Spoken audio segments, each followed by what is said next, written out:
Nama Andi Jemma saat ini dikenal warga Luwu dan Sulawesi Selatan karena dia merupakan seorang pahlawan nasional dan juga raja atau datu kerajaan Luwu. Andi Jemma merupakan teladan dalam memperjuangkan kemerdekaan Indonesia. Sebagai keturunan raja, Andi Jemma rela mengorbankan kemewahan dan berjuang mengusir penjajah di tanah kelahirannya. Bahkan pada 5 Oktober 1945, Andi Jemma sempat mengultimatum pihak sekutu agar segera melucuti tentaranya dan kembali ke tangsinya di Palopo. Andi Jemma adalah putra dari Andi Kambo, raja atau datu kerajaan Luwu. Dia lahir pada Selasa 23 Februari 1901 di Palopo, Sulawesi Selatan. Andi Jemma memulai pendidikan formal di Inland School, sekolah dasar untuk pribumi selama 5 tahun pada 1910.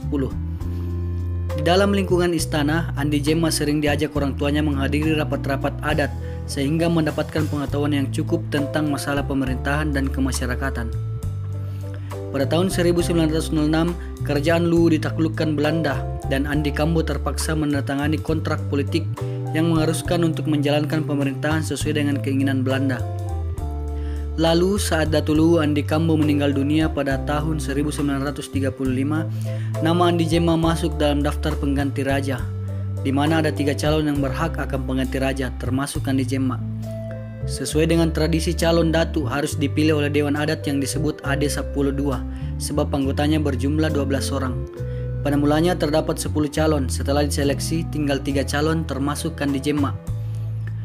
Orang-orang Rongkong pendukung fanatik Andi Jemma mengancam akan menjadikan Luwu mandi darah apabila bukan Andi Jemma yang diangkat sebagai Datu Luwu. Akhirnya pemerintah Belanda menetapkan Andi Jemma sebagai Datu Luwu. Selanjutnya, berita tentang proklamasi kemerdekaan 17 Agustus 1945 diketahui Andi Jemma dari anaknya, Andi Ahmad, pada 19 Agustus 1945. Kemudian Andi Jemma segera memerintahkan agar berita itu disebarluaskan di kalangan masyarakat. Lalu Andi Jemma memprakarsai pembentukan organisasi Soekarno Muda, SM. Lalu pada 2 September 1945 di bawah pimpinan Andi Ahmad, anggota Soekarno Muda melakukan gerakan merebut senjata Jepang di Palopo. Pada kemudian hari, Soekarno Muda berganti nama menjadi Pemuda Nasional Indonesia atau PNI, dipimpin oleh Andi Makulau, dan akhirnya menjadi organisasi kelaskaran dengan nama Pemuda Republik Indonesia atau PRI. Bersama dengan mertuanya, Andi Mapanyuki Raja Bone, Andi Jemma memprakarsai pertemuan Raja-Raja Sulawesi Selatan pada pertengahan Oktober 1945. Dalam pertemuan ini, raja-raja tersebut menyatakan tekad berdiri di belakang pemerintah Republik Indonesia. Pulang dari pertemuan ini, dalam rapat umum yang diadakan di depan Istana Luwu, Andi Jemma menyatakan bahwa daerah Luwu adalah bagian dari Republik Indonesia dan para pegawai di Luwu adalah pegawai Republik Indonesia.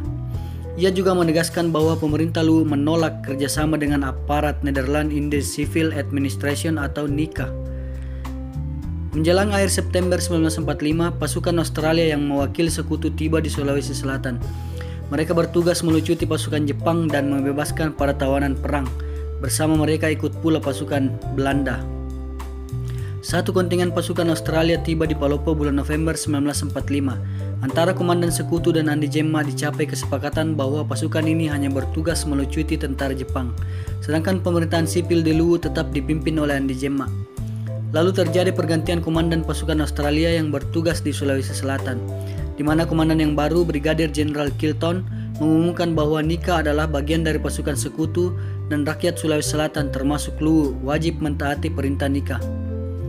Mulai saat itu, situasi di Luwu mulai memanas karena dengan perlindungan pasukan Australia, pasukan Belanda mengadakan patroli ke berbagai tempat dan memancing bentrokan dengan pihak pemuda. Pada 21 Januari 1946, mereka memasuki masjid di Kampung Bua dan merobek-robek Al-Quran yang terdapat dalam masjid. Tindakan ini menyulut kemarahan rakyat. Andi Jemma atas nama pemerintah kerajaan Luwu serta Kiai Haji M. Ramli atas nama umat Islam mengirimkan ultimatum kepada komandan pasukan Belanda agar dalam waktu 24 jam pasukannya harus segera meninggalkan Palopo dan menghentikan teror terhadap rakyat. Jika ultimatum itu tidak diindahkan, pemerintah kerajaan Luwu tidak lagi bertanggung jawab atas ketertiban dan keamanan yang terjadi. Ternyata ultimatum itu tidak diindahkan oleh pihak Belanda. Karena itu pada 23 Januari 1946, setelah batas waktu ultimatum itu berakhir, para pemuda melancarkan serangan serentak terhadap kedudukan pasukan Belanda di kota Palopo. Dalam pertempuran ini, pihak Australia membantu pasukan Belanda dengan melepaskan tembakan-tembakan ke arah istana. Belanda juga mendatangkan pasukan bantuan dari Makassar, sehingga mereka berhasil menguasai Palopo. Merasa terjepit, para pemuda mengungsikan Andi Jemma. Namun pada 2 Juni 1946, Andi Jemma dan istri serta semua yang berada di pengungsian Batu Putih berhasil ditangkap kolonial Belanda. Kemudian mereka dibawa kolonial Belanda ke Kolaka dan pada 6 Juni 1946 dipindahkan lagi ke Makassar. Andi Jemma ditempatkan di tangsi polisi di Jongaya. Dari Jongaya dipindahkan lagi ke Bantaeng, kemudian ke Pulau Selayar.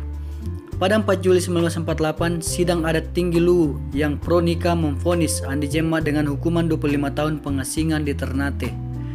Dalam pengasingan di Ternate, Andi Jemma tidak ditempatkan di penjara tetapi di sebuah rumah sewaan.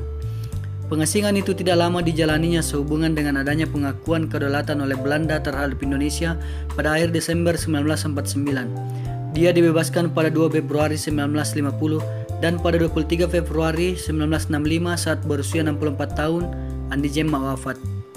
Untuk menghormati jasa-jasanya, pemerintah Republik Indonesia pada 8 November 2002 memberikan gelar kepada Andi Jemma